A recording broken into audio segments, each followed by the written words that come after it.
मैंने एक बेहद सख्त महिला सीईओ के साथ सौदा किया। मैं अपने बेहतरीन जीन दूंगा और वह मुझे 50 लाख युआन देगी। बच्चा पैदा होते ही पैसे मिल जाएंगे और मैं तुरंत गायब हो जाऊंगा। किसे पता था कि मैं इतना भाग्यशाली हूं कि जुड़वा बच्चों के साथ जैकपॉट लग जाएगा। डिलीवरी रूम के बाहर मची अफरा तफरी का फायदा उठाकर मैं छोटे जुड़वा बच्चे को, जो धीरे रो रहा था, और पैसों को लेकर वहां से निकल गया। पिछले 6 सालों से मैं गांव में मुर्गी पालन और खेती कर रहा हूं। मैंने अपने बेटे को खिला पिलाकर तंदुरुस्त बनाया, जब तक कि एक दिन मैं उसे लेकर सब्जियां बेचने शहर नहीं पहुंच गया। मेरे ठीक सामने एक मैबैक आकर रुकी। एक सूट पहने छोटा लड़का कार से बाहर निकला। वह बिल्कुल मेरे बेटे जैसा दिखता था। डैड, आपने शहर में चुपके से दूसरा बच्चा कब पैदा कर लिया? मेरे बेटे जियांग शियाओमान ने पूरी ताकत से चिल्लाकर पूछा। उसकी आवाज में गजब का आत्मविश्वास था। आसपास के सभी सब्जी विक्रेताओं और ग्राहकों की नजरें तुरंत मुझ पर टिक गईं। मैं फंस गया। अब तो मेरा काम तमाम है। मेरा सिर चकरा रहा था। एक महिला को बेचने के लिए मेरे हाथ में जो पत्ता गोभी थी वह लगभग छूट ही गई थी। मेरे माथे से ठंडे पसीने की बूंदें टपकने लगीं। मैंने कभी सपने में भी नहीं सोचा था कि पिछले 6 वर्षों का मेरा शांत ग्रामीण जीवन आज इस तरह अपमानजनक तरीके से खत्म होगा। हमारे सामने खड़ी मेबैक कार के पास सूट और बोटाई पहने वह छोटा बच्चा किसी छोटे बॉस जैसे सीईओ की तरह, मेरे बेटे की तरह ही हैरानी, थोड़ी जांच पड़ताल और जिज्ञासा के साथ हमें देख रहा था। और तभी उसके पीछे वाली कार का दरवाजा खुला। काले रेशमी मोजे पहने लंबे पैर पहले बाहर निकले और उसके बाद एक ऐसा चेहरा जो मेरे डीएनए में गहराई से बसा है, एक ऐसा चेहरा जो आज भी मुझे मेरे सपनों से जगा देता है। किन बिंग। 6 साल हो गए हैं और वह बिल्कुल नहीं बदली। बर्फ जैसी ठंडी सूरत और ऐसी नजर जो आपको जमा दे। बस फर्क इतना है कि उस हमेशा जमे हुए चेहरे पर आखिरकार एक दरार आ ही गई। उसकी नजरें सबसे पहले जियांग शियाओमान के धूल से सने चेहरे पर टिकीं, वह बच्चा जो बिल्कुल मेरी तरह दिखता था।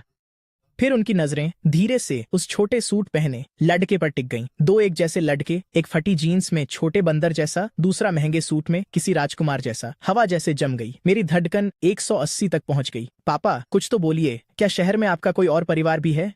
तुम मुझे और गांव के किनारे रहने वाले वांग ढहुआ को ये कैसे समझाओगे? तुम छोटे शैतान, इसका वांग ढहुआ से क्या लेना देना है? वह गांव के मुखिया का कुत्ता है। मैंने जल्दी से जियांग शियाओमान का मुंह बंद कर दिया और रोने से भी बदतर एक बनावटी मुस्कान दी। बच्चे बस कुछ भी बोल देते हैं, वह बस बकवास कर रहा है। किन बिंग ने मुझे पूरी तरह नजरअंदाज कर दिया। उसकी आंखें 2 तेज सर्जिकल स्कैल्पल की तरह मुझ पर और जियांग शियाओमान पर टिकी थीं। उसके पीछे खड़े काले कपड़ों वाले 2 आदमी चुपचाप आगे बढ़े। उन्होंने हमें घेर लिया था। भागो, बस यही एक ख्याल मेरे दिमाग में था। मैंने अपनी तिपहिया गाड़ी की रफ्तार बढ़ा दी। मेरे पुराने साथी ने, जिसने 6 साल तक मेरा साथ दिया था, एक जोरदार दहाड़ मारी। मुझे और सब्जियों से भरी गाड़ी को लेकर वह आगे लपक पड़ा। पकड़ो उसे! पीछे से किन बिंग की ठंडी आवाज गूंजी। लानत है, मैं कभी माउंट अकिना का रेसिंग गॉड माना जाता था। मैंने थ्रॉटल को पूरा घुमा दिया। तिपहिया बाजार की तंग गलियों से तेजी से गुजरा। 2 फलों के स्टॉल गिरा दिए और रास्ते में सब कुछ कुचल दिया। बुजुर्गों की गालियां और पीछा करते अंगरक्षकों का शोर मिलकर पूरी तरह अफरा तफरी मच गई। पापा, आप बहुत कूल हैं। ये बिल्कुल फिल्मों जैसा है, जियांग शियाओमान ने मेरी बाहों में उत्साह से चिल्लाकर कहा। Cool my S. हम यहाँ अपनी जान बचाकर भाग रहे हैं, लेकिन अंत में मेरी तिपहिया गाड़ी उनकी संख्या के आगे टिक नहीं पाई। जैसे ही हम बाजार से बाहर निकले, एक काली लैंड रोवर ने हमारा रास्ता रोक लिया और हमारे भागने का रास्ता बंद कर दिया। 2 अंगरक्षकों ने मुझे दोनों तरफ से घेर लिया। उन्होंने मुझे एक दुबली पतली मुर्गी की तरह बाइक से नीचे खींच लिया। मुझे मैबैक के बोनेट पर जोर से दबा दिया गया। मेरा गाल ठंडी पेंट पर सटा हुआ था। जियांग शियाओमान को भी एक और बॉडीगार्ड ने उठा लिया, लेकिन बच्चा बिल्कुल भी नहीं डरा। इसके बजाय वह सूट पहने लड़के को चिढ़ा रहा था। किन बिंग अपनी ऊंची हील्स में वहां आई। वह एक एक कदम बढ़ाकर मेरे पास आई। जियांग जी! उसने मेरा नाम पुकारा। उसकी आवाज तेज नहीं थी, पर उससे मेरा पूरा शरीर कांप उठा। कितने दिनों बाद मिले। मैंने अपना सिर उठाने की कोशिश की और एक चापलूसी भरी मुस्कान दी। नमस्ते बॉस किन। कितना संयोग है, क्या आप भी राशन खरीदने निकली हैं? किन बिंग का मुंह थोड़ा सा मरोड़ा। उसने मुझे कोई जवाब नहीं दिया। इसके बजाय वह नीचे झुकी और बॉडीगार्ड की गोद में मौजूद जियांग शियाओमान को गौर से देखने लगी। उसने उसका चेहरा छूने के लिए हाथ बढ़ाया। जियांग शियाओमान पीछे हट गया और उसे सावधानी से देखने लगा। तुम कौन हो? मैं तुम्हें चेतावनी दे रही हूँ, मेरी सौतेली माँ बनने के बारे में सोचना भी मत। मेरे पापा पहले से ही वांग ढहुआ के हैं। मैं एक बार फिर साफ कर दूं, वांग ढहुआ एक कुत्ता है। किन बिंग का हाथ हवा में ही रुक गया। उसने एक गहरी सांस ली और खड़ी हो गई। उसकी नजरें वापस मुझ पर टिकीं, ऐसी नजरें जो मुझे टुकड़ों में काट देना चाहती थीं। 6 साल पहले मेरे जुड़वा बच्चे हुए थे, है ना? किन बिंग की आवाज बहुत शांत थी, लेकिन उस शांति के नीचे एक ज्वालामुखी फटने को तैयार था। मैंने महसूस किया कि बॉडीगार्ड का हाथ मेरे कंधे पर और जोर से दब रहा था। इसे स्वीकार करने का मतलब मौत है। इसे नकारने का मतलब भी मौत है। बेहतर होगा कि अंत तक अनजान बना रहूं। मैंने आंखें घुमाई और तुरंत हैरान और मासूम चेहरा बना लिया। जुड़वा बॉस किन, आप किस बारे में बात कर रही हैं? मुझे आपकी बात बिल्कुल समझ नहीं आ रही। मैंने जियांग शियाओमान की ओर इशारा किया, पूरी तरह से मासूम बनते हुए। ये मेरा भतीजा है। मेरे भाई और भाभी की कार दुर्घटना में मौत हो गई थी। मैंने इसे पालने के लिए बहुत मेहनत की है, बहुत मुश्किलों से पाला है इसे। मैंने नकली आंसू भी निकाल ली। देखो, ये बच्चा बिल्कुल मेरे जैसा दिखता है। कहते हैं ना, भांजी अपनी बुआ जैसी और भतीजा अपने चाचा जैसा दिखता है। इससे पहले कि मैं अपनी बात पूरी कर पाती, जियांग शियाओमान ने मेरी एक न सुनी। पापा, आप ये क्या बकवास कर रहे हैं? आपका भाई कब से हो गया? दादाजी और दादी जी तो बहुत पहले ही गुजर चुके हैं।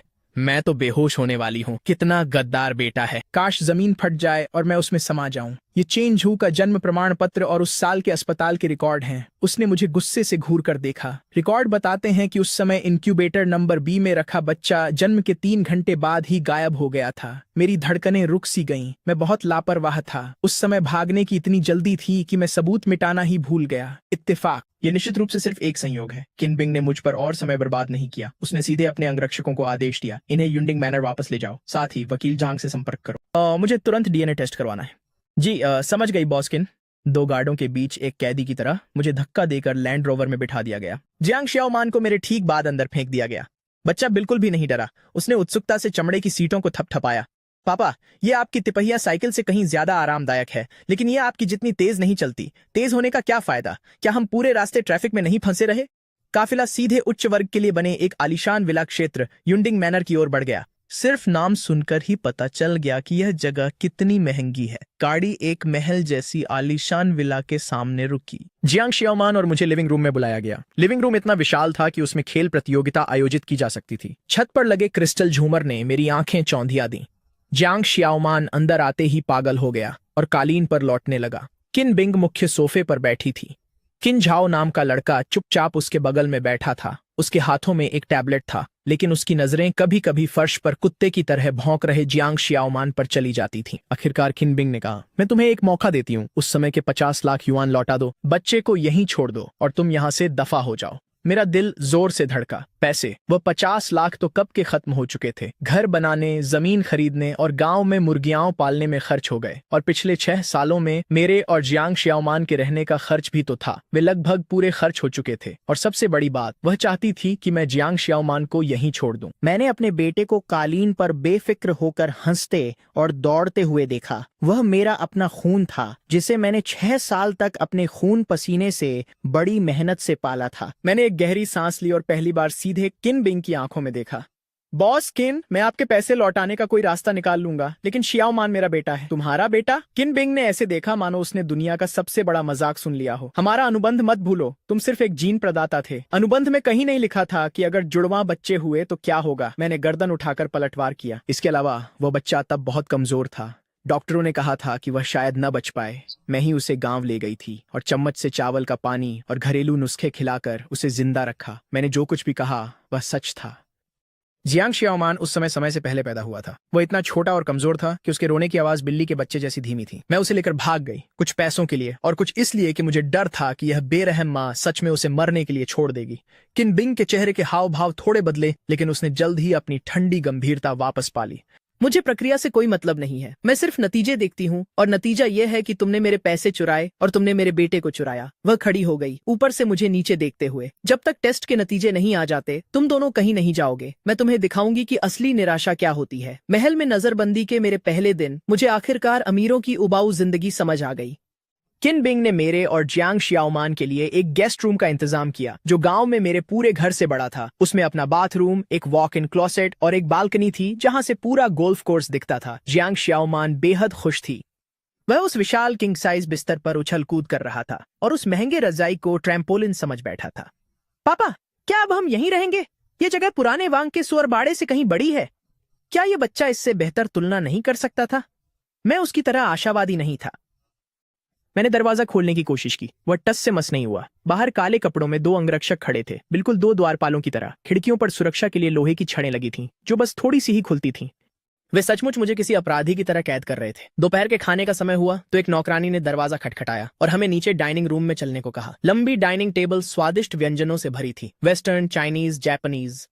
जो भी आप कहें, सब कुछ वहां मौजूद था। किन बिंग मेज के सिरे पर बैठी थी। किन झाओ उसके बाईं ओर बैठा चुपचाप चाकू और कांटे से अपना स्टेक काट रहा था। जियांग शियाओमान और मैं उनके सामने बैठे थे। जियांग शियाओमान ने अपने जीवन में ऐसा कुछ कभी नहीं देखा था। उसने अपने नंगे हाथों से एक ऑस्ट्रेलियन लॉबस्टर उठाया और उसे अपने मुंह में डालने ही वाला था। शियाओमान, इसे थूक दो। मैंने जल्दी से उसे रोका। हाथों से पकड़कर खा रहे हो? तमीज कहाँ है तुम्हारी? मैंने बात करते हुए कुशलता से चम्मच कांटे उठाए, लॉबस्टर का मांस निकालकर उसकी प्लेट में रख दिया। शुक्रिया डैड। जियांग शियाओमान ने प्यारी सी मुस्कान दी। कांटे से लॉबस्टर का एक टुकड़ा उठाया, लेकिन उसे खाने के बजाय उसने उसे मेरे मुंह के पास लगा दिया। पहले आप खाइए डैड। मेरा दिल अचानक भर आया। मैंने अपना मुंह खोला और लॉबस्टर का वह टुकड़ा खा लिया। मेज के दूसरी ओर छुरी कांटा पकड़े किन बिंग के हाथ थोड़े ठिठक गए। वह मेरे और मेरे बेटे के बीच की बातचीत को देख रही थी। उसकी आंखों में मिले जुले भाव थे। उसके पास बैठा किन झाओ भी अपना काम रोककर चुपचाप हमें देख रहा था। किन बिंग ने अपना गला साफ किया और खामोशी तोड़ दी। जियांग शियाओमान, उसने ऐसे लहजे में कहा कि बहस की कोई गुंजाइश नहीं थी। आज से तुम्हें तमीज सीखनी होगी। खाते समय शोर नहीं करना, हाथों से खाना नहीं खाना, तुम्हें छुरी कांटे का इस्तेमाल सीखना होगा। जियांग शियाओमान, जिसका मुंह लॉबस्टर से भरा था, अस्पष्ट रूप से बुदबुदाया। तमीज क्या होती है? क्या इसे खाया जा सकता है? किन बिंग की भौहें गहराई से तन गईं। किन झाओ, अपने भाई को सिखाओ। किन झाओ ने छुरी कांटा नीचे रखा, एक नया सेट उठाया और जियांग शियाओमान को दे दिया। उसने धीरे से कहा, इसे ऐसे पकड़ो। जियांग शियाओमान ने उसकी नकल करने की कोशिश की। नतीजा एक जोरदार खड़खड़ाहट थी। कांटा फर्श पर गिर गया। बच्चा उसे उठाने के लिए नीचे झुका तो उसका सिर मेज के पाए से जोर से टकरा गया। डाइनिंग रूम में तुरंत अफरा तफरी मच गई। मैंने नौकरानी को घबराहट में इधर उधर भागते और किन बिंग के चेहरे पर बरहते गुस्से को देखा तो मुझे मन ही मन बहुत संतोष हुआ। गांव वालों को नीचा दिखाने का यही नतीजा होता है। मेरा बेटा अकेले ही तुम्हारे इस महल को तहस नहस कर सकता है। हमने बड़ी मुश्किल से खाना खत्म किया। किन बिंग ने किन झाओ को बुलाया और उसे बहुत महंगे दिखने वाले खिलौनों का ढेर थमा दिया। जाओ जाओ, अपने भाई को प्लेरूम में ले जाओ। फिर उसने जियांग शियाओमान की तरफ एक ठंडी नजर डाली। वहां सब कुछ तुम्हारा है, जो चाहो ले लो।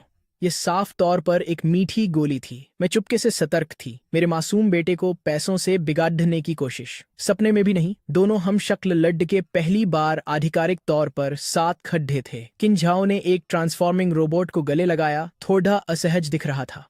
जियांग शियाओमान उसके चारों ओर घूमी, फिर हाथ बढ़ाकर उसे हर जगह से थपथपाया। तुम्हारे कपड़ों का मटेरियल बहुत अच्छा है, मेरे पापा की बनियानों से कहीं ज्यादा मुलायम। जियांग शियाओमान के छूने से किन झाओ शर्म के मारे लाल हो गया। उसने फुसफुसाकर कहा, यह रेशम है।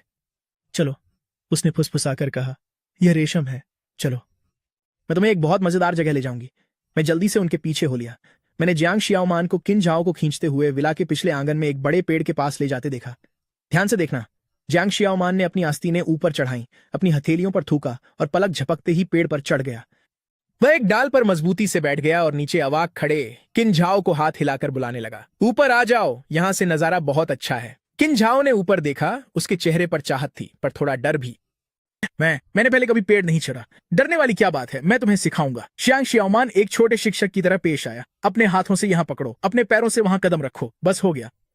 बिल्कुल ऐसे ही। जियांग शियाओमान के प्रोत्साहन पर किन झाओ ने वास्तव में अनाड़ीपन से ऊपर चढ़ना शुरू कर दिया। मैं पेड़ के तने से टिक गया। इस दृश्य को देखकर मेरा मन भावनाओं से भर गया। तभी मेरे पीछे से किन बिंग की आवाज गूंजी, जियांगशी, क्या तुम्हें लगता है कि इस तरह की शिक्षा उसे कोई भविष्य दे पाएगी? मैंने मुड़कर देखा। वह वहीं खड़ी थी। उसके चेहरे पर थोड़ी उपहास की झलक थी। चिड़ियों के घोंसले खोदना या पहाड़ों में शिकार करना। मैंने मुस्कुराते हुए पेड़ पर चढ़ने के लिए संघर्ष कर रहे उस छोटे से बच्चे की ओर इशारा किया। शायद मैं उसे अरबों की विरासत न दे सकूं, लेकिन मैं उसे एक खुशहाल बचपन तो दे ही सकती हूँ।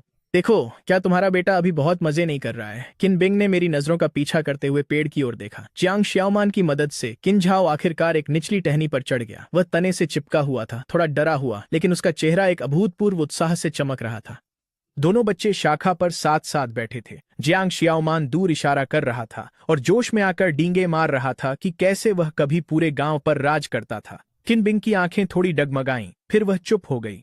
अचानक एक जोरदार छटकने की आवाज आई। अनर्थ हो गया। जिस टहनी पर किन झाओ बैठा था वह उसका भार नहीं सह सकी और टूट गई। लड़का डर के मारे चिल्ला उठा। उसका संतुलन बिगड़ गया और वह पेड़ से नीचे गिरने ही वाला था। झाओ झाओ, किन बिंग चीख पड़ी। उसका चेहरा पल भर में पीला पड़ गया। मेरी धड़कनें थम सी गईं। धत तेरे की, ये पेड़ इतना कमजोर क्यों है? सब कुछ पलक झपकते ही हो गया। उसके ठीक बगल में खड़े जियांग शियाओमान ने बिजली की गति से प्रतिक्रिया दी।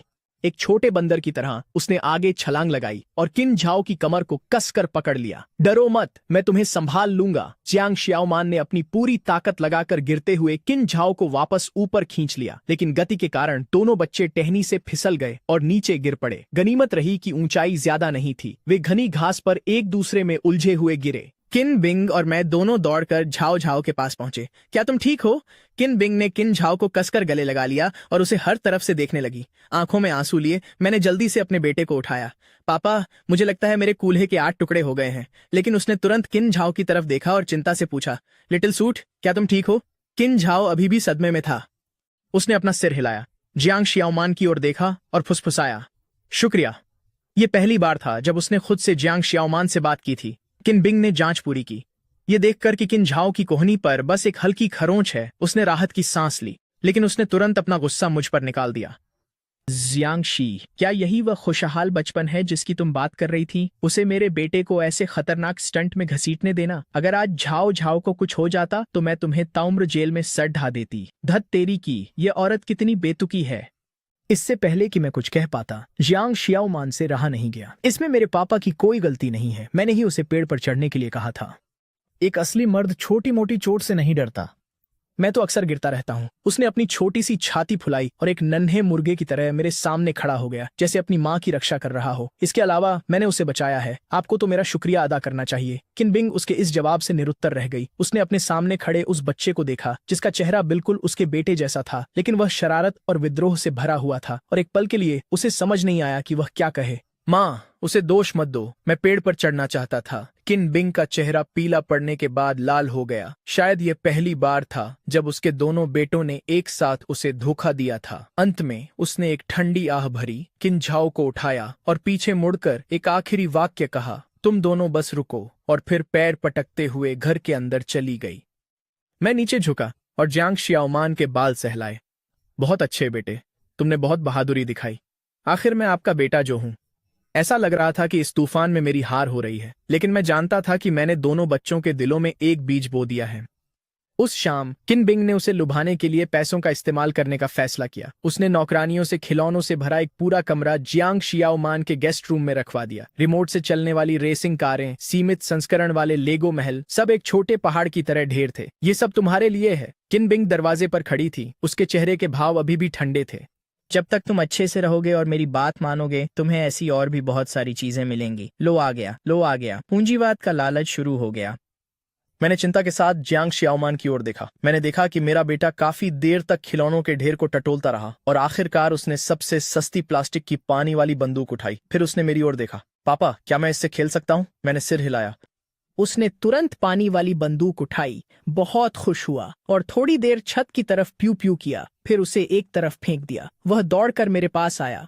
पापा, क्या आप मुझे एक कहानी सुनाएंगे? वही वाली जिसमें आपने गांव में जंगली सुअर को भगाया था।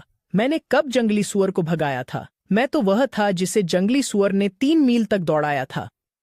मैंने गला साफ किया और बड़े बड़े इशारे करते हुए एक मनगढ़ंत कहानी सुनाने लगा। जियांग शियाओमान पूरी तरह मंत्रमुग्ध होकर सुन रहा था और जल्द ही मेरी बाहों में सो गया। मैंने उसे उठाया और धीरे से बिस्तर पर लिटा दिया। जैसे ही मैं मुड़ा, मैंने देखा कि किन बिंग अभी भी दरवाजे पर खड़ी थी। उसकी नजर उन महंगे खिलौनों पर पड़ी जिन्हें जियांग शियाओमान ने कचरे की तरह फेंक दिया था। फिर उसने मेरी गोद में चैन से सो रहे मेरे बेटे को देखा। उसकी आंखों में भावनाओं का एक ऐसा जटिल मिश्रण था जिसे मैं समझ नहीं पाया। मैं उसके पास गया और धीमी आवाज में बोला, सीईओ किन, क्या अब आप समझी कि कुछ चीजें पैसों से नहीं खरीदी जा सकती? मैंने जानबूझकर अपनी छाती चौड़ी की ताकि उसके सामने अपनी थोड़ी गरिमा वापस पा सकूं, जैसे कि एक पिता और बेटे का रिश्ता। किन बिंग काफी देर तक चुप रही, इतनी देर कि मुझे लगा वह मुझे बाहर फेंकने के लिए सुरक्षा गार्ड को बुलाने वाली है। डीएनए के नमूने कल जांच के लिए भेजे जाएंगे। जियांग जी, बेहतर होगा कि तुम प्रार्थना करो कि वह मेरा बेटा ना हो। इतना कहकर वह मुड़ी और चली गई। उसकी अकेली आकृति को दूर जाते देख मेरे मन का अहंकार अचानक गायब हो गया। शायद यह महिला इतनी भी बुरी नहीं थी। लेकिन यह ख्याल सिर्फ 3 सेकंड तक ही रहा, क्योंकि मुझे अचानक याद आया कि जियांग शियाओमान 100% उसका बेटा है। एक बार डीएनए के नतीजे आ गए तो मेरा कयामत का दिन आ जाएगा। मैं ऐसा नहीं होने दे सकता। मैं यहां बैठकर मरने का इंतजार नहीं कर सकता। अगली सुबह जल्दी फैमिली डॉक्टर अपने सारे उपकरणों के साथ घर आ गए। मैं, जियांग शियाओमान और किन झाओ, हम तीनों सोफे पर एक कतार में बैठकर खून ली जाने का इंतजार कर रहे थे। किन झाओ को इसकी आदत थी। उसने बिना किसी भाव के अपना हाथ आगे बढ़ा दिया, लेकिन जियांग शियाओमान के लिए यह पहली बार था। वह इतना डर गया था कि उसका चेहरा पीला पड़ गया था। वह मेरी गर्दन से लिपट गया। पापा, मुझे इंजेक्शन नहीं लगवाना। इंजेक्शन जानलेवा होते हैं, छोटे शैतान। टीके लगवाते समय तो तुम सबसे ज्यादा शरारती थे। डरो मत, मैंने उसे दिलासा दिया। ये बस मच्छर के काटने जैसा है, दर्द नहीं होगा। सच में? सच में? मैंने उसे शांत किया, जबकि मेरा दिमाग पूरी तेजी से काम कर रहा था। मुझे नमूनों के साथ छेड़छाड़ करने का कोई तरीका ढूंढना ही होगा। मेरी नजरें मेज पर रखी खून की शीशियों पर टिकी थीं। डॉक्टर ने पहले किन झाओ का खून निकाला, फिर धीरे से उसे उठाया। अब जियांग शियाओमान की बारी थी। वह छोटा बच्चा रो चिल्ला रहा था और मेरी बाहों में लगातार छटपटा रहा था। मुझे नहीं चाहिए, मुझे नहीं चाहिए। डॉक्टर और 2 नौकरानियां सब आसपास जमा हो गई। वहां पूरी तरह अफरा तफरी मची थी। यही मौका है। मैंने इस बात का फायदा उठाया कि सबका ध्यान जियांग शियाओमान पर था। मैंने चुपके से अपना हाथ बढ़ाया और अपने नाखून से अपनी बांह पर एक गहरी खरोंच मार ली। धत तेरी, बहुत दर्द हो रहा है। मैं लगभग चिल्ला ही पड़ी थी। जैसे ही डॉक्टर ने जियांग शियाओमान की बांह में सुई लगाई, मैंने उसे सांत्वना देने का नाटक किया और अपना हाथ उसकी बांह के नीचे खिसका दिया। खून की एक बूंद चुपचाप अंदर जियांग शियाओमान के नाम वाली शीशी में गिर गई। यह सब करने के बाद मैंने राहत की सांस ली। जब तक नतीजे यह दिखाएंगे कि जियांग शियाओमान और मेरा कोई रिश्ता नहीं है और उसका किन बिंग से भी कोई नाता नहीं है, तो उसे मुझे यहाँ रखने का कोई कारण नहीं मिलेगा। मैं एक जीनियस हूँ। खून के नमूने लेने के बाद डॉक्टर ने हमारे मुंह से स्वैब लिए, गाल के अंदरूनी हिस्से के नमूने। उसने कहा कि यह दोबारा पुष्टि के लिए है। लानत है, मुझसे गलती हो गई। मेरी जान हलक में आ गई। सीलबंद सैंपल बैग्स को देखकर मुझे लगा कि ये सैंपल नहीं, मेरा डेथ वारंट है। दोपहर में किन बिंग को एक मीटिंग के लिए कंपनी जाना था। जाने से पहले उसने मुझे और जियांग शियाओमान को खास तौर पर बुलाया। किन झाओ के पियानो टीचर आज उसे सिखाने आ रहे हैं। जियांग शियाओमान, तमीज से रहना, उन्हें परेशान मत करना। उसने मुझे एक चेतावनी भरी नजर से देखा। अगर तुम उसे संभाल नहीं सकती तो मैं संभाल लूंगा। क्या यह धमकी थी? मैं इतनी आसानी से नहीं डरता। किन बिंग के जाने के बाद एक आदमी विला में दाखिल हुआ। उसने कोट पहना था और बाल करीने से पीछे की ओर सवारे हुए थे। वह अधेड़ उम्र का व्यक्ति था। वह किन झाओ का पियानो शिक्षक था। सुना है वह कोई अंतर्राष्ट्रीय स्तर के मशहूर उस्ताद हैं। उस्ताद विशाल लिविंग रूम के बीचों बीच रखे बेहद महंगे दिखने वाले ग्रैंड पियानो के सामने बैठ गए। किन झाओ आज्ञाकारी बनकर उनके बगल में बैठ गया। एक मधुर धुन बजने लगी। जियांग शियाओमान उत्सुकता से धीरे धीरे करीब आया, पियानो के सहारे झुक गया। उसकी आंखें फटी की फटी रह गईं। वाह, ये बड़ी चीज खुद गा सकती है। उस्ताद ने माथे पर बल डाला, लेकिन खुद को शांत रखा और उसे अनदेखा कर दिया। एक धुन पूरी करने के बाद उस्ताद ने सिखाना शुरू किया। गलत उंगलियां, यहां भावनाएं जोशीली होनी चाहिए, तुम्हारी तरह कमजोर और सुस्त नहीं। अपनी कलाई उठाओ। मैंने तुम्हें कितनी बार कहा है। क्या तुम स्वर हो? तुम्हें इतनी आसान धुन भी याद नहीं रहती। उस्ताद का रवैया और खराब होता गया और उनकी आवाज तेज होती गई। किन झाओ ने अपना सिर झुका लिया। उसका छोटा सा चेहरा लाल हो गया, आंखों में आंसू भर आए, लेकिन वह जोर से रोने की हिम्मत नहीं कर सका। बस यह देखकर मेरा खून खौल उठा। ये कैसा उस्ताद है? क्या वह किसी छात्र को सिखा रहा है या अपने पोते को डांट रहा है? जियांग शियाओमान अब और बर्दाश्त नहीं कर सका। वह अचानक पियानो की ओर भागा और अपने हाथ कीज पर दे मारे, जिससे एक कान फोड़ देने वाली आवाज हुई। सब चौंक गए। तुम उसे डांट नहीं सकते। जियांग शियाओमान ने पियानो शिक्षक की ओर इशारा करते हुए गुस्से में चिल्लाकर कहा, तुम खुद स्वर हो। तुम्हारा पूरा परिवार स्वर है। तुम असभ्य छोटी बच्ची। क्या तुम्हें पता भी है मैं कौन हूं? मुझे परवाह नहीं कि तुम कौन हो। जियांग शियाओमान अपनी कमर पर हाथ रखकर खड्डिडी हो गई। अगर तुमने उसे एक बार और डांटा तो मैं तुम्हारे पियानो पर ही पेशाब कर दूंगा। शाबाश बेटे, यह तो बहुत गंदी चाल है। उस्ताद गुस्से से कांप रहे थे। उन्होंने मेरी तरफ इशारा किया। क्या यही वह अच्छा बेटा है जिसे तुमने पाला है? मैं शांति से चलकर गया और जियांग शियाओमान को अपने पीछे खींच लिया। उस्ताद ली, है ना? मेरे बेटे के शब्द भले ही कठोर हों, पर उसकी बात गलत नहीं है। मैंने किन झाओ की ओर देखा। बच्चों को सिखाया जाता है, डांटा नहीं। आपके पढ़ाने का यह तरीका उसका आत्मविश्वास तोड़ने के अलावा और क्या करता है? तुम कला के बारे में क्या जानते हो? उस्ताद ने मुझे तिरस्कार से देखा। तुम जैसे गंवार ने क्या कभी चौपिन का नाम भी सुना है? मैं हंसा। मैंने भले ही चौपिन का नाम न सुना हो, पर मैं इतना जानता हूं कि संगीत चाहे कितना भी शानदार क्यों ना हो, उसे लोगों के सुनने के लिए बनाया जाता है। जो कला लोगों को खुशी न दे, उसकी कोई कीमत नहीं। ये कहकर मैं पियानो के पास गया और अपनी आस्तीनें ऊपर चढ़ाई। बस पियानो ही तो बजाना है ना? मैं भी ये कर सकता हूँ। सभी की हैरान नजरों के सामने मैं बैठ गया और एक गहरी सांस ली, उस गाने को याद करते हुए जिसका मैंने कॉलेज में लड़डेचकियों को इम्प्रेस करने के लिए खूब अभ्यास किया था। फिर मेरी उंगलियां कीज पर थिरकने लगी और एक बेहद जानी पहचानी धुन बजने लगी। सूरज चमक रहा है, फूल मुझे देखकर मुस्कुरा रहे हैं, नन्हा पक्षी कहता है नमस्ते नमस्ते। तुम अपनी पीठ पर वह स्कूल बैग क्यों ले जा रहे हो? स्कूल के गीत की एक प्रस्तुति जिसे मैंने बड़े जोश, जुनून और भावनाओं के साथ बजाया। पूरा लिविंग रूम एकदम शांत हो गया। पियानो शिक्षक का मुंह इतना खुला था कि उसमें एक अंडा समा जाए। किन झाओ की आंखें ऐसे फटी रह गईं जैसे उसने नई दुनिया के द्वार देख लिए हों। मैं अपना बैग लेकर स्कूल जा रहा हूँ। मैं कभी कभी भी देर नहीं करता। इसका असर बुरा नहीं था। कितना कूल था ये। मैं शान से खड़ीदा हुआ और पियानो शिक्षक को एक भौं उठाकर देखा। तो उस्ताद, क्या आप कहेंगे कि मेरी उंगलियों में काफी जुनून था? शिक्षक का चेहरा पहले लाल फिर सफेद पड़ीडीएच गया। उन्होंने मेरी ओर इशारा किया, हकलाते हुए एक शब्द भी न बोल पाए। अंत में उसने नाटकीय ढंग से अपनी आस्तीन झटकी। अशिष्ट, कला का पूर्ण अपमान, इतना कहकर उसने अपना बैग उठाया और गुस्से में पैर पटकते हुए चला गया। जाने से पहले उसने एक आखिरी धमकी दी, जहां तक सीईओ किन की बात है, मैं इस घटना की पूरी रिपोर्ट करूंगा। कर लो रिपोर्ट। कौन किससे डरता है? जैसे ही पियानो शिक्षक गया, किन झाओ ने तुरंत मेरी ओर पूरी श्रद्धा से देखा। अंकल, आप बहुत अच्छा बजाते हैं। बेशक, मैंने गर्व से अपनी छाती फुलाई। सीखना चाहते हो? मैं तुम्हें सिखा सकता हूँ। हाँ, मैं सीखना चाहता हूँ। और फिर उस दोपहर योंडिंग माउंटेन विला का आलीशान living room 2 tigers, twinkle twinkle little star और I am a little painter की धुनों से गूंज उठा। जियांग शियाओमिन गाने और नाचने की जिम्मेदारी संभाल रही थी। पियानो की जिम्मेदारी मेरी थी और किनझाओ ताली बजाने की जिम्मेदारी संभाल रहा था। हम तीनों की खुशी बस इतनी ही सरल थी। जब किनबिंग अपनी मीटिंग खत्म करके थकी हारी घर लौटी तो उसने यह नजारा देखा, जहां एक प्यार करने वाला पिता और आज्ञाकारी बच्चे पूरी तरह से घुल मिलकर रह रहे थे। वह प्रवेश द्वार पर खड्डीडी होकर लिविंग रूम में शोर मचाते हुए हंसते खेलते तीनों को देख रही थी। 2 छोटे और एक बड्डा, जिससे वह पल भर के लिए अपना गुस्सा भूल गई। मम्मी, आप आ गईं। अंकल ने मुझे पियानो बजाना सिखाया। बहुत मजा आया। किनबिंग ठिठक गई। ये पहली बार था जब उसने किन झाओ को इतनी खुशी से मुस्कुराते देखा था। उसकी नजरें किन झाओ से हटकर मुझ पर आ टिकीं। वे आंखें अब पूरी तरह ठंडी नहीं थीं, बल्कि उनमें थोड़ी परख और उलझन झलक रही थी। वाह, क्या यह बर्फ का पहाड़ पिघलने वाला है? मैंने उसे एक आत्मसंतुष्ट मुस्कान दी। नतीजा यह हुआ कि अगले ही पल उसका फोन बज उठा।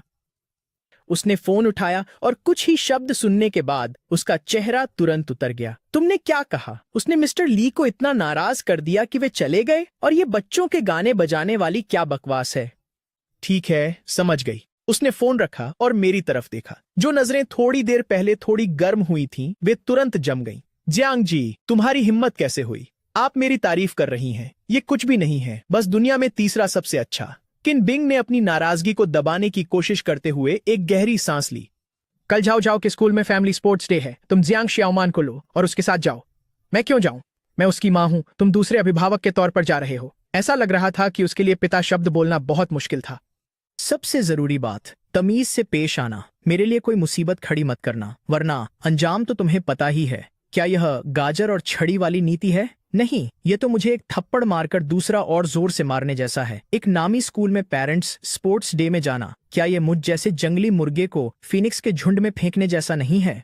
क्या यह कोई सार्वजनिक फांसी है? मैं कल के अपमानजनक दृश्य की कल्पना अभी से कर सकता हूँ। अगले दिन हम चारों 2 कारों में गए। हम उस मशहूर शाही किंडरगार्टन की ओर आक्रामक रूप से बढ़े। किंडरगार्टन का गेट लग्जरी कारों से भरा हुआ था। सभी अभिभावक ऐसे तैयार थे जैसे रेड कारपेट पर चल रहे हों। जैसे ही किन बिंग वहां पहुंची, सबकी निगाहें उसी पर टिक गईं और उसके पीछे चलता मैं किसी अमीर महिला पर आश्रित आशिक जैसा लग रहा था। जियांग शियाओमान और किन झाओ ने एक दूसरे का हाथ थाम रखा था। वे अपने आसपास की हर चीज को लेकर उत्सुक थे। खेल दिवस जल्दी ही शुरू हो गया। पहला इवेंट 3 पैरों वाली दौड़ थी। जियांग शियाओमान और मैं एक टीम थे। किन बिंग और किन झाओ दूसरी टीम थे। चलो डैड, हम पक्का पहला स्थान हासिल करेंगे। मैंने किन बिंग के पैरों में पहने लिमिटेड एडिशन स्नीकर्स देखे, फिर अपने इन सस्ते जूतों को देखा जिन्हें मैंने बस यूं ही खरीद लिया था, और मुझे थोड़ी घबराहट महसूस हुई। जैसे ही स्टार्टिंग गन चली, मैंने तुरंत ताल मिलाते हुए चिल्लाया, 1 2 1, और जियांग शियाओमान को आगे ले गया। हम दोनों का तालमेल एकदम सही था और हम पूरे रास्ते सबसे आगे रहे। जैसे ही हम फिनिश लाइन के करीब पहुंचे, एक हादसा हो गया। बगल वाली लेन में एक भारी भरकम पिता फिसल गए और सीधे किन बिंग और किन झाओ की तरफ गिर पड़े। संभल कर मेरी आंखें फटी की फटी रह गईं। बिना सोचे समझे मैंने पैर की पट्टी फाड़ी और तीर की तरह दौड़ पड़ी। मैंने पूरी ताकत लगाकर किन बिंग और किन झाओ को धक्का देकर हटा दिया। वे दोनों लड़खड़ाकर पास की घास पर गिर गए, बिल्कुल सुरक्षित, और मैं उस 200 पाउंड के भारी भरकम पिता के नीचे दब गई। मुझे ऐसा लगा जैसे मेरे अंदरूनी अंग पूरी तरह उलट पुलट हो गए हों। मेरी आंखों के आगे तारे नाच रहे थे। पूरा मैदान हंगामे से भर गया था। टीचर और स्टाफ दौड़कर आए और हाथ पैर पकड़कर उस मोटे से डैड को मेरे ऊपर से हटाने लगे। सर, आप ठीक हैं? मैं जमीन पर मरे हुए कुत्ते की तरह सीधा पड़ा था। काफी देर तक मुझे होश ही नहीं संभल रहा था। चिन बिंग को अब अपनी इमेज की भी परवाह नहीं रही। वह भागकर आई और मेरे पास घुटनों के बल बैठकर मुझे देखने लगी। जांगजी, तुम कैसे हो? उसकी आवाज में घबराहट की एक झलक थी जिसका एहसास उसे खुद भी नहीं था। मैंने मुश्किल से सिर उठाया और जबरदस्ती मुस्कुराया। मैं ठीक हूँ, अभी जिंदा हूँ। बस ऐसा लग रहा है जैसे मेरे ऊपर से कोई टैंक गुजर गया हो। जांग, शियाओमान और चिन शियाओ भी रोते हुए दौड़ कर आए। डैड, अंकल, दोनों बच्चों ने मुझे पकड़ लिया, एक बाईं तरफ और एक दाईं तरफ, और वे बेकाबू होकर रोने लगे।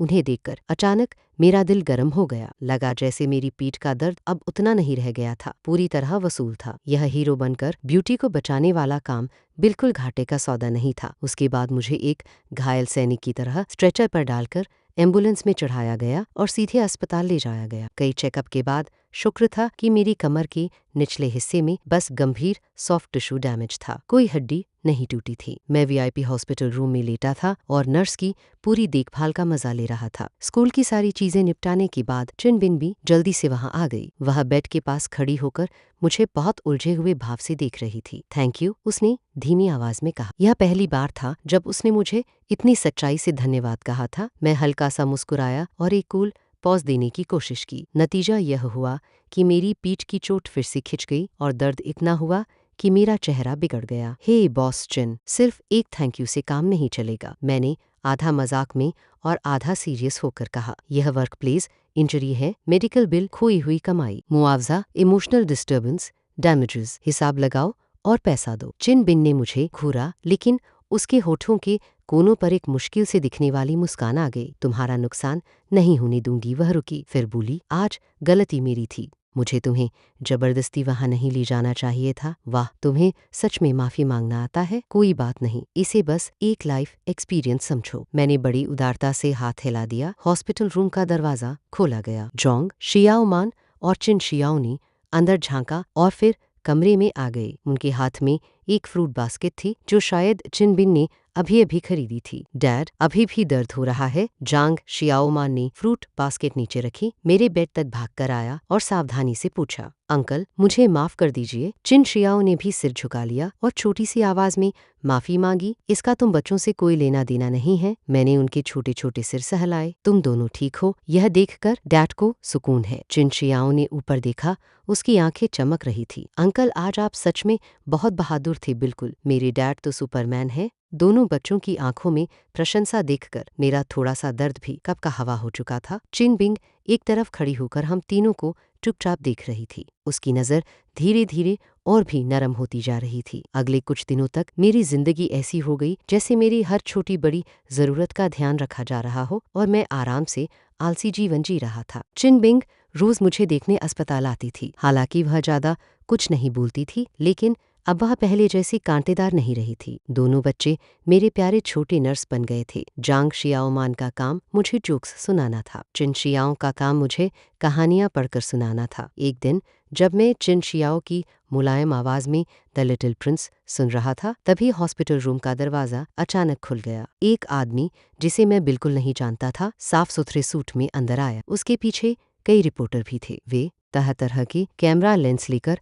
अंदर घुस आए। उनमें से एक आदमी अंदर आते ही चिल्लाया, सुना है आपने छिपकर बच्चे पैदा किए हैं और उनके पिता को अस्पताल में छिपा रखा है। क्या यह सच है? कैमरों की फ्लैश लगातार चमकने लगी। मैं हैरान रह गया। चिन बिंग का चेहरा बदल गया और उसने तुरंत मुझे और बच्चों को अपने पीछे ढक लिया। तुम लोग कौन हो?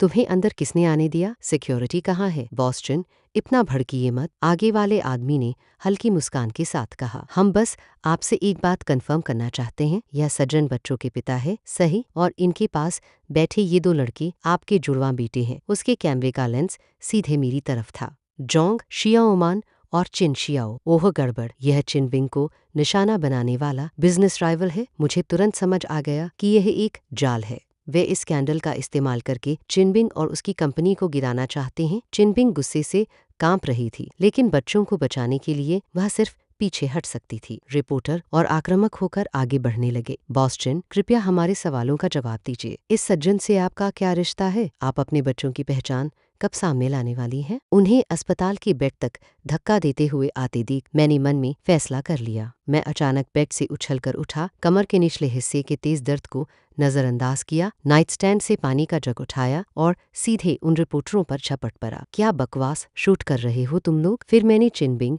और दोनों बच्चों को खिड़की की तरफ इशारा करके चिल्लाया, नीचे झुको, जल्दी, मैं तुम्हें कवर करता हूँ। मेरी यह धमाकेदार हरकत देखकर सब दंग रह गए। मैं तुम्हें कवर करता हूँ। मेरी यह धमाकेदार हरकत देखकर सब दंग रह गए। गर्म पानी से भीगे रिपोर्टर चीखे और अपने आप पीछे हट गए। चिनबिंग भी मेरी हरकतों से स्तब्ध रह गई थी। नीचे कूदो, यह तीसरी मंजिल है। तीसरी मंजिल कोई बड़ी बात नहीं है। मैंने बेडशीट फाड़कर उसे रस्सी की तरह मरोड़ना शुरू किया और मशीन गन की तरह तेज बोलता गया। मेरे गांव में तो मैं 5वीं मंजिल से भी कूद चुका हूँ। मैं बस डींग मार रहा था। असल में मैं ज्यादा से ज्यादा दूसरी मंजिल से कूदा था और तब भी मेरा टखना मुड़ गया था। मैंने बेडशीट का एक सिरा रेडिएटर पाइप से बांधा और दूसरा सिरा खिड़की से बाहर फेंक दिया।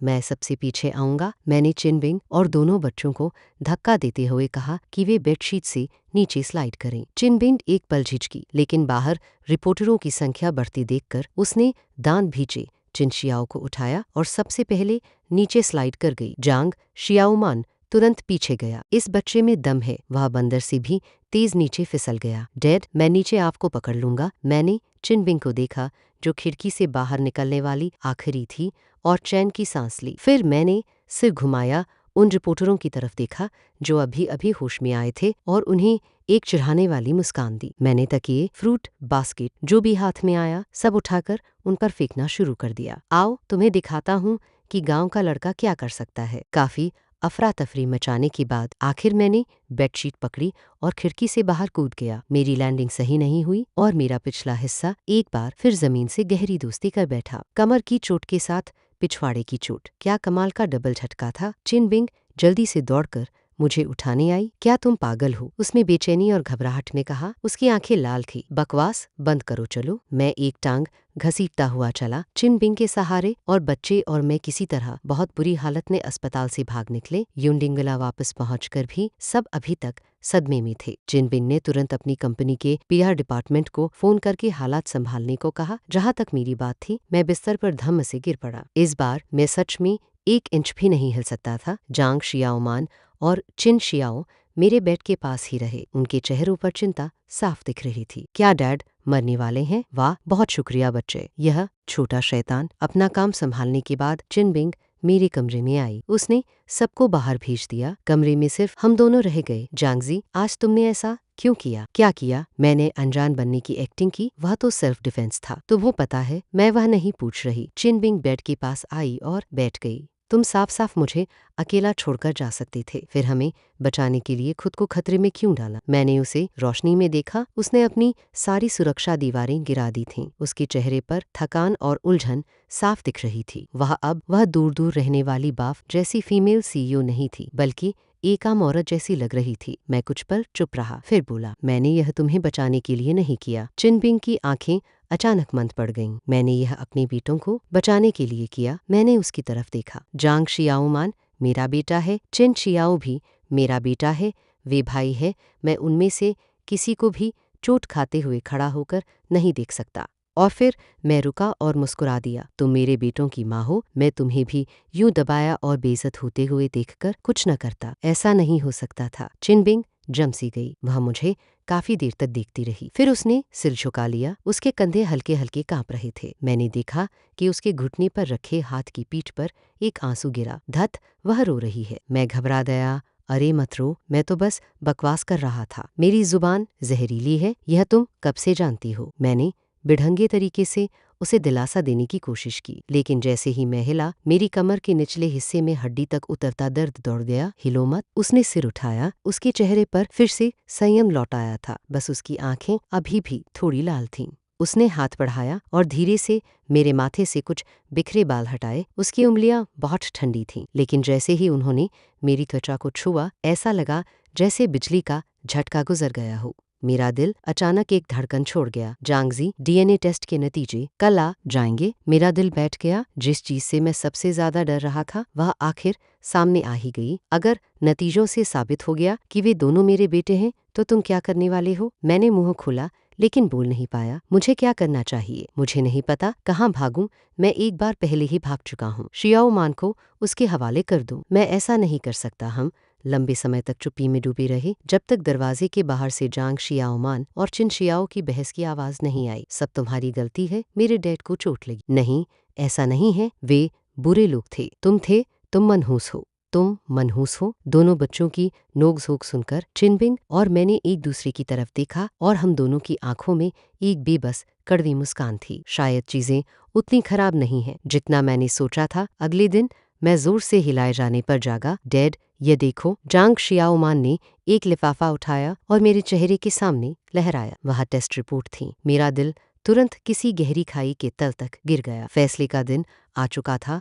मैंने कांपते हुए हाथ बढ़ाकर लिफाफा लिया। ऐसा लगा जैसे उसका वजन कई किलो हो। चिनबिंग ठीक मेरे पास खड़ी थी। उसका चेहरा गंभीर था। दोनों बच्चे भी तनाव भरे चेहरों से मुझे देख रहे थे। मैंने गहरी सांस ली और लिफाफा फाड़कर खोल दिया। अंदर कुछ पन्ने थे जो तकनीकी शब्दों से भरे हुए थे। मैंने सीधा आखिरी पेज खोला ताकि निष्कर्ष देख सकूं। टेस्टेड सब्जेक्ट जांग जी और टेस्टेड सब्जेक्ट जोंग शियाओमान की डीएनए सीक्वेंस तुलना के आधार पर कोई जैविक संबंध मौजूद नहीं है। क्या? मैंने अचानक सिर उठाया। अपनी आंखों पर यकीन नहीं हुआ। मैंने फिर देखा, साफ साफ लिखा था कि जांग शियाओमान और मेरा खून का रिश्ता नहीं है। यह कैसे हो सकता है? मुझे साफ याद आया कि उस दिन सैंपल लेते समय चालाकी दिखाने के लिए मैंने अपनी ही उंगली काटी थी, लेकिन घबराहट में शायद जो खून की बूंद मैंने डाली थी वह मैं अचानक अपने पास खड़ी चिनबिंग की तरफ देखने लगा। क्या यह उसका हो सकता है? चिनबिंग ने मेरी नजर से नजर मिलाई। उसकी आंखें शांत और मासूम थी। जैसा तुम चाहते थे जांगजी, वह तुम्हारा बेटा नहीं है। मेरा दिमाग खाली हो गया। मेरा बेटा नहीं? फिर वह किसका बेटा है? इससे पहले कि मैं ठीक से सोच पाता, चिनबिंग ने एक और दस्तावेज निकाला। यह एक और है। उसने वह दस्तावेज मुझे दे दिया। मैंने लिया और देखा, यह चिनबिंग और जोंग शियाओमान की डीएनए टेस्ट रिपोर्ट थी। निष्कर्ष ने पुष्टि की कि चिनबिंग जोंग शियाओमान की जैविक माँ है, जैसा मैंने सोचा था। अब तुम्हारे पास कहने को कुछ और है। चिनबिंग मुझे देख रही थी। उसकी आंखें फिर से ठंडी हो गई थीं। तुमने मुझसे 6 साल झूठ बोला। तुमने 6 साल तक मेरा बेटा चुरा कर रखा। जांग जी, तुम्हारी हिम्मत तो देखो। मैंने मुंह खोला लेकिन एक शब्द भी नहीं बोल पाया। यह सच था। मैंने उससे झूठ बोला था। मैंने जांग शियाओमान की तरफ देखा। बच्चा हमें बिल्कुल हैरान और उलझे हुए भाव से देख रहा था। साफ था कि उसे समझ नहीं आ रहा था कि हम क्या बात कर रहे हैं। मोमी, आपका क्या मतलब है? क्या वह मेरे छोटे भाई के डैडी नहीं है? चिनबिंग ने उसे जवाब नहीं दिया। वह सीधे मेरे पास आई। उसने पहले से तैयार एक कॉन्ट्रैक्ट मेरे बेड पर फेंक दिया। जांगजी, हमारे पुराने रिश्ते की खातिर और इस बात की वजह से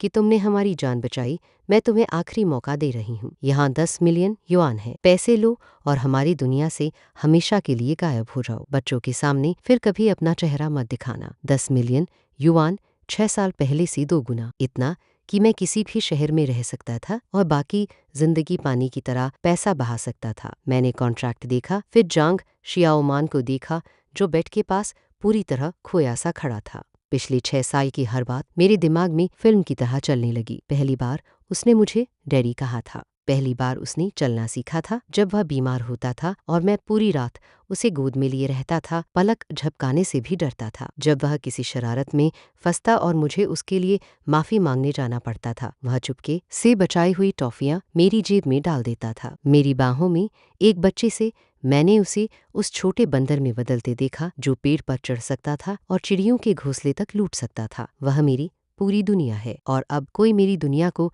10 मिलियन युआन में खरीदना चाहता था। मैं मुस्कुराया और कॉन्ट्रैक्ट उठा लिया। चिनबिंग की बर्फीली नजर के सामने मैंने उसे पन्ना पन्ना करके फाड़ दिया। कागज के टुकड़े बर्फ के फाहों की तरह नीचे गिरने लगे। प्रेसिडेंट चिन, पैसा अच्छी चीज है, लेकिन इस दुनिया में हमेशा कुछ ऐसी चीजें होंगी जिन्हें पैसा खरीद नहीं सकता। 6 साल पहले मैंने तुम्हारा पैसा लिया और उसके साथ चला गया। वह मेरी गलती थी। 6 साल तक मैं उसे अच्छी जिंदगी नहीं दे पाया। मैं निकम्मा था, लेकिन शुरुआत से ही मैंने हमेशा उसे अपने खून और मांस जैसा माना है। मैंने उसे चलना सिखाया, मैंने उसे बोलना सिखाया, मैंने उसे सिखाया कि एक आदमी को सीधा और बहादुर होना चाहिए। वह मेरा बेटा है, जांग का बेटा। भले ही हमारा खून का रिश्ता ना हो, वह हमेशा मेरा बेटा रहेगा। अगर तुम उसे मुझसे छीनना चाहती हो तो मेरी लाश के ऊपर से गुजरना पड़ेगा। मेरे शब्द कमरे में बम की तरह फट पड़े। चिन बिंग के चेहरे का रंग तुरंत उड़ गया। शायद उसने कभी सोचा भी नहीं था कि उसकी नजर में मेरे जैसा पैसा लोभी देहाती कभी ऐसी बातें कह सकता है। उसके होठ कांपे,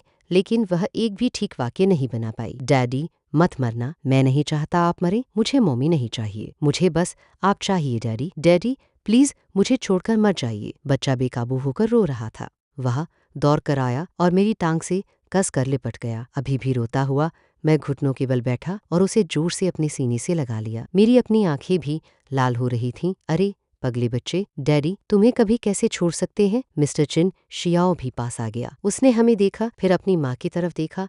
उसके छोटे चेहरे पर उलझन और न छोड़ पाने की भावना साफ थी। वह एक पल झिझका, फिर उसका छोटा हाथ आगे बढ़ा और धीरे से मेरी शर्ट के किनारे को पकड़ लिया। मिस्टर प्लीज मत जाइए। मेरा दिल अचानक पिघल गया। तभी दरवाजे से एक ऐसी आवाज आई जिसकी मैंने कभी उम्मीद नहीं की थी। बस बहुत हो गया। एक बूढ़ा आदमी जिसके बाल सफेद हो रहे थे लेकिन व्यक्तित्व तेज था, छड़ी लेकर अंदर आया और एक बटलर उसे सहारा दे रहा था। वह चिन बिंग के पिता थे, चिन ग्रुप के चेयरमैन। मैंने उनके पिता को सिर्फ फाइनेंशियल मैगजीनों में देखा था। डैड आप यहाँ क्यों आए हैं। चिन बिंग हैरानी में तुरंत खड़ी हो गई। अगर मैं नहीं आता तो यह परिवार तुम्हारी वजह से बर्बाद हो जाता। बूढ़े आदमी ने ठंडी आवाज में नाक से आवाज निकाली। उसकी तेज नजर पूरे कमरे में घूमी। आखिर में उसकी आंखें मुझ पर टिक गईं। तुम ही जांगजी हो। मैं हूँ। मैंने पीठ सीधी की और जवाब दिया, मैंने पितृत्व टेस्ट रिपोर्ट देख ली है। वह चिन बिंग के पास आए। मूर्ख लड़की, तुमने पितृत्व टेस्ट नकली बनाने की हिम्मत कैसे की। मूर्ख लड़की, तुमने पितृत्व टेस्ट नकली बनाने की हिम्मत कैसे की। क्या। मैंने झटके से सिर उठाकर चिन बिंग की तरफ देखा। नकली। चिन बिंग का चेहरा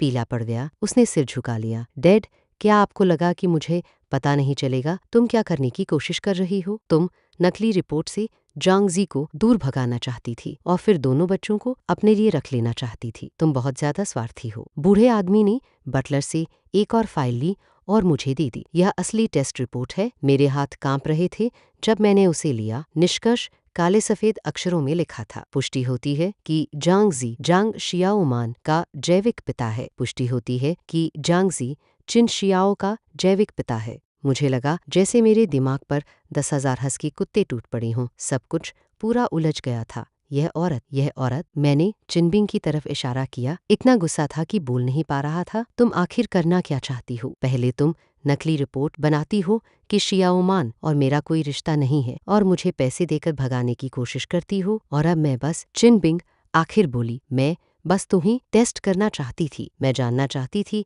कि तुम्हारे दिल में क्या है। तुम्हारे लिए पैसा ज्यादा जरूरी है या बच्चे। 6 साल पहले तुम पैसे के लिए सब कुछ छोड़ने को तैयार थे। मुझे डर था कि तुम फिर से वही करोगे। मैं स्तब्ध रह गया। तो यह सब सिर्फ मुझे परखने का उसका तरीका था। अच्छा, क्या तुम्हें वह जवाब मिल गया जिसकी तलाश थी। मैंने चिढ़कर पूछा। चिनबिंग ने जवाब नहीं दिया, लेकिन उसकी लाल आंखों ने सब कह दिया। ठीक है, बूढ़े श्री चिन बोले, जो बीत गया वह बीत गया। अब सबसे जरूरी बात है कि बच्चों का क्या होगा।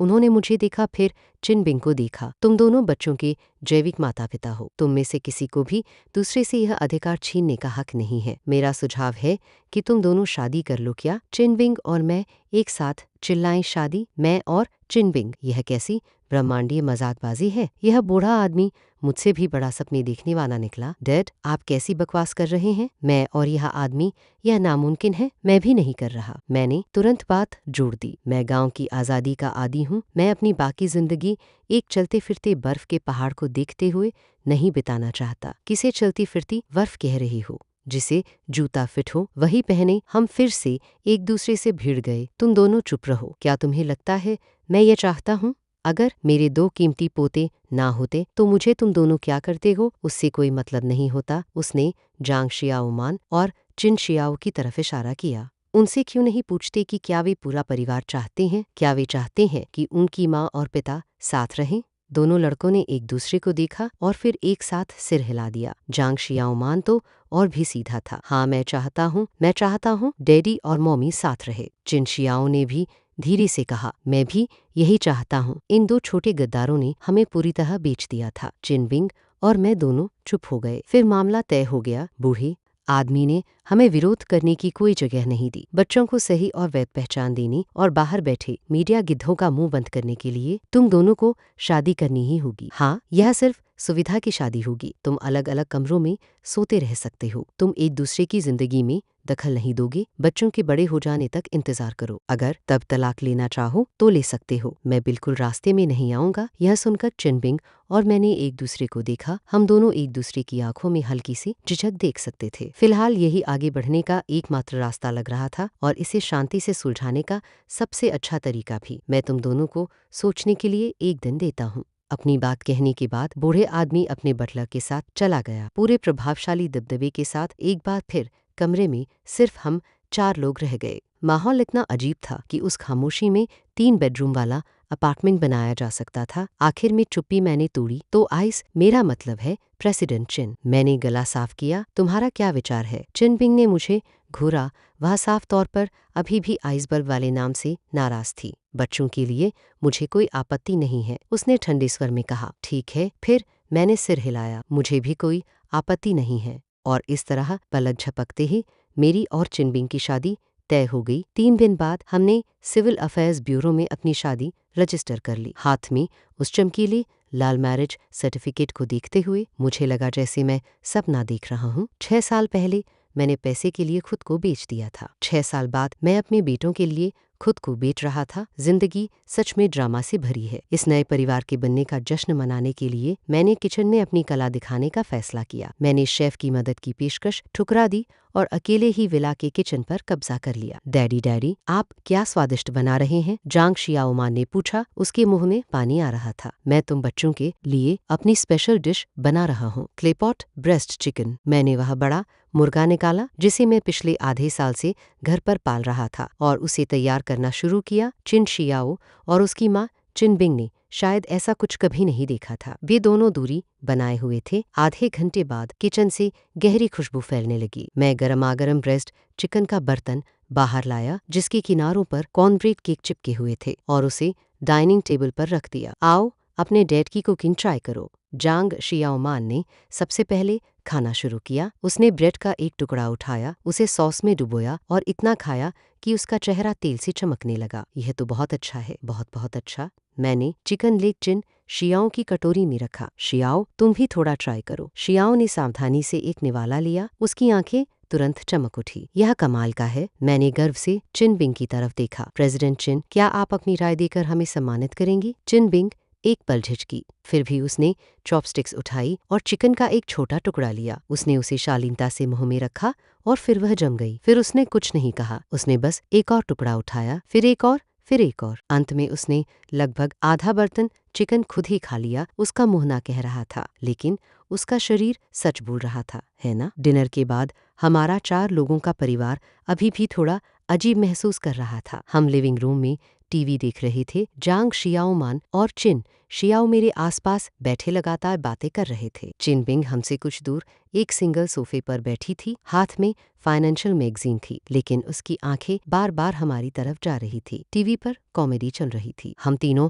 जोर जोर से हंस रहे थे। थोड़ी देर बाद चिनबिंग भी अपने होठों के कोनों को हल्की मुस्कान में बदलने से खुद को रोक नहीं पाई। उसी पल खिड़की से आती चांदनी उसके चेहरे पर पड़ी। मुझे अचानक लगा कि शायद यह आइसबर्ग इतना ठंडा भी नहीं है। हमारी कॉन्ट्रैक्ट मैरिज के बाद की जिंदगी अजीब पलों और अनपेक्षित केमिस्ट्री से भरी हुई थी। मैं जांगजी, गांव का एक प्रोफेशनल चिकन फार्मर, पलक झपकते ही चिन ग्रुप की प्रेसिडेंट चिनबिंग का घर में रहने वाला पति बन गया। बेशक पति के रूप में मेरी मुख्य जिम्मेदारी बच्चों की देखभाल करना थी। चिनबिंग पहले की तरह ही वर्कहॉलिक थी। रोज सुबह जल्दी निकलती और देर से घर आती, लेकिन अब वह धीरे धीरे पहले से जल्दी घर आने लगी थी। पहले वह हमेशा ऑफिस से निकलने वाली आखिरी इंसान होती थी। अब वह गैर जरूरी सोशल इवेंट्स को मना कर देती थी ताकि डिनर के लिए समय पर घर पहुंच सके, क्योंकि उसे पता था कि घर पर 3 लोग उसका इंतजार कर रहे हैं ताकि उसके साथ खाना खा सके। मैंने अपनी दूसरी पहचान खोज ली थी, स्टे एट होम डैड। अपनी गॉटियर कुकिंग स्किल्स से मैंने अपने परिवार के तीनों सदस्यों के पेट सफलतापूर्वक जीत लिए थे, खासकर चिनबिंग। वह शिकायत करती थी कि मेरा खाना बहुत तेल वाला और अनहेल्दी है, लेकिन वह हमेशा सबसे ज्यादा खाती थी। मेरे दोनों बेटों का रिश्ता भी दिन ब दिन बेहतर होता जा रहा था। जोंग शियाओमान चिन शियाओ का पर्सनल बॉडीगार्ड बन गया। अगर किंडरगार्टन में कोई भी चिन शियाओ को परेशान करने की हिम्मत करता तो मेरा बेटा सबसे पहले लड़ने के लिए दौड़ पड़ता और चिन शियाओ जांग शियाओ मान का प्राइवेट ट्यूटर बन गया। हर रात वह अपने छोटे भाई का होमवर्क देखता और उसे कहानियां पढ़कर सुनाता। एक खरगोश जैसा फुर्तीला था, दूसरा शांत और ठहरा हुआ, लेकिन दोनों की जोड़ी हैरानी की बात है कि बहुत अच्छी जम रही थी। आज चिन ग्रुप की एनिवर्सरी गाला थी। प्रेसिडेंट चिन के परिवार का सदस्य होने के नाते मुझे चिन बिंग ने जबरदस्ती वहां बुलाया। मैंने किराए का हाई एंड सूट पहना था और सजे धजे लोगों के बीच खड़े होकर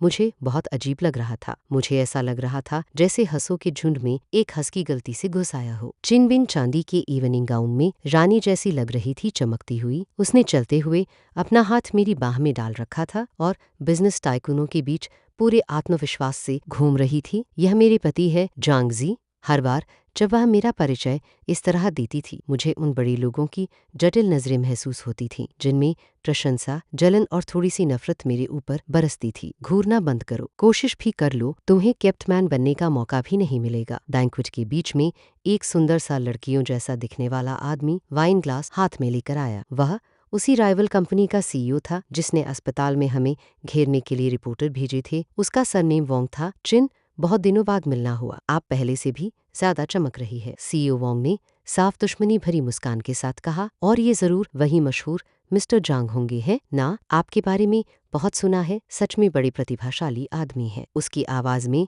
तंज इतना गाढ़ा था कि मूर्ख भी समझ जाए। चिन बिंग का चेहरा तुरंत बर्फ जैसा ठंडा हो गया। जैसे ही वह जवाब देने वाली थी, मैंने जल्दी से उसका हाथ पकड़ लिया और सीईओ वोंग को चमकदार मुस्कान दी। सीईओ वोंग, सही कहा, मैंने भी आपके बारे में बहुत सुना है। सुना है आपकी कंपनी हाल में काफी संघर्ष कर रही है। खैर, बिजनेस में उतार चढ़ाव तो आते रहते हैं, है ना? मेरी तरह नहीं। मैंने तो शुरुआत में ही जैकपॉट मार लिया, एक शानदार पत्नी से शादी कर ली और अब मुझे अपनी बाकी जिंदगी किसी बात की चिंता नहीं करनी। मैंने जानबूझकर चिन बिंग की कमर से पकड़कर उसे करीब खींचा और उसके कान में प्यार से फुसफुसाया, है ना हनी? सच है ना? चिन बिंग का पूरा शरीर अकड़ गया, लेकिन उसने साथ निभाया और सिर हिला दिया। सीईओ वोंग का चेहरा तुरंत काला पड़ गया। मेरी बातें सुनने में ऐसा लग रहा था जैसे मैं अपनी पत्नी के पैसों पर जीने की शीखी मार रहा हूँ, लेकिन असल में मैं इशारा कर रहा था कि उसकी कंपनी डूब रही है और साथ ही हमारा प्यार भी दिखा रहा था। डैमेज कम, बेइज्जती मैक्सिमम। तुम? सीईओ वोंग इतना गुस्सा हुआ कि बोल नहीं पाया। मैं? क्या? मैंने शैंपेन का ग्लास उठाया और उसकी तरह हल्के से घुमाया। सीईओ वोंग, यहाँ दूसरों का मजाक उड़ाने में वक्त बर्बाद करने की बजाय बेहतर होगा घर जाकर सोचो कि अपने कर्मचारियों की सैलरी कैसे दोगे। ऐसा ना हो कि कंपनी दिवालिया हो जाए और तुम्हें नौकरी मांगने मेरी पत्नी की कंपनी में आना पड़े। इतना कहकर मैं गर्व से चिन बिंग को लेकर वहां से चला गया और पीछे सीईओ वोंग की बौखलाई हुई गालियां छोड़ दी। जब हम एक शांत कोने में पहुंचे तो चिन बिंग ने आखिर मेरा हाथ झटक दिया। उसने मुझे जटिल भाव से देखा। मेरे साथ क्या गलत है? मैंने भौं उठाई और गर्व से मुस्कुराया। मैंने बस तुम्हारा गुस्सा निकालने में मदद की है ना? चिन बिंग काफी देर तक चुप रही। फिर अचानक उसने मुझसे पूछा। मैं मुस्कुराया। मैं बस एक किसान हूँ, तुम्हारे बेटे का पिता और तुम्हारा कानूनी पति। फिर भविष्य का क्या? जब पुल आएगा कब पार कर लेंगे? मैंने बैंक्वेट हॉल की चमकदार रोशनी और दूर केक चुराकर खाते 2 छोटे साए देखे। कम से कम अभी के लिए मुझे लगता है सब कुछ ठीक है। चिन बिंग ने भी मेरी नजर का पीछा किया और मुस्कुरा दी। उसकी वह मुस्कान पिघलती बर्फ जैसी थी, जैसे वसंत में फूल खिल रही हों। शायद जिंदगी ऐसी ही होती है, हमेशा अकल्पनीय मोड़ों और आश्चर्यों से भरी हुई। किसने सोचा होगा कि 6 साल पहले की एक हास्यास्पद डील आज ऐसे शोरगुल वाले लेकिन बेहद गर्मजोशी भरे परिवार में बदल जाएगी। मैंने अपने पास खड़ी औरत को देखा और दूर खड़े अपने दोनों लड़कों को, और मुझे पहले से कहीं ज्यादा शांति महसूस हुई। जो भी हो,